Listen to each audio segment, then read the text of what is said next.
Assalamualaikum warahmatullahi wabarakatuh. Semangat pagi, salam sejahtera. Kembali lagi bersama saya Sri Mas Banwati dari PT Perkebunan Nusantara 4 Regional 2 Unit Pabrik Mesin Tenera Dolok Ilir. Jabatan saya saat ini sebagai Asisten Tata Usaha dan SDM Umum.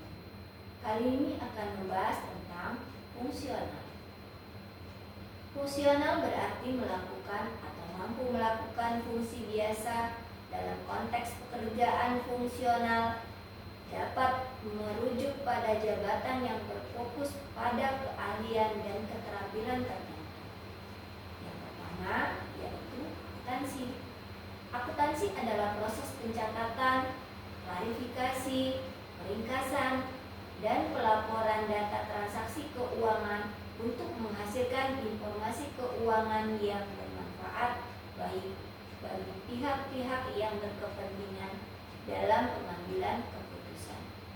Sedangkan laporan keuangan adalah catatan informasi keuangan perusahaan dalam periode tertentu yang mencakup transaksi dan posisi keuangan. Laporan ini digunakan untuk menggambarkan kinerja perusahaan, khususnya dalam bidang keuangan. Laporan keuangan yang lengkap meliputi laporan neraca, laporan laba, laporan arus kas, laporan perubahan modal, dan catatan atas laporan keuangan.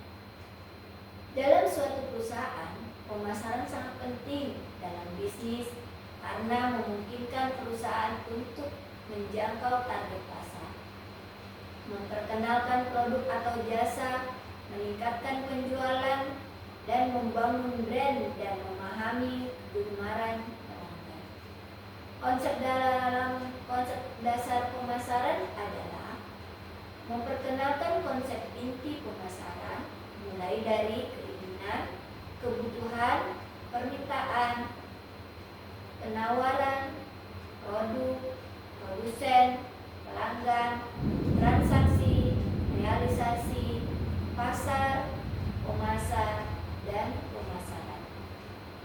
Konsep ini berfokus pada pemenuhan kebutuhan dan keinginan konsumen, serta pencapaian keuntungan jangka panjang melalui strategi yang efektif.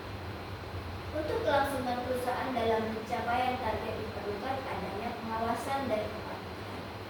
Hal ini sangat penting untuk memastikan keberhasilan dan kelancaran berbagai kegiatan, baik tingkat individu, organisasi, maupun negara. Pengawasan membantu mengidentifikasi, mengatasi penyimpangan, sedangkan kepatuhan memastikan semua pihak mengikuti aturan yang berlaku. Strategi kepatuhan internal antara lain kesesuaian kegiatan unit kerja dalam jangka pelaksanaan tugas terhadap tujuan, sasaran, rencana kebijakan, instruksi, dan ketentuan-ketentuan yang berlaku dalam organisasi. Ketaatan atau kesesuaian sikap, perilaku, dan perbuatan pegawai terhadap kode etik atau peraturan disiplin pegawai. Tujuan dari kepatuhan internal yaitu pertama, memastikan seluruh komponen berjalan dalam baiknya. Yang kedua, memantau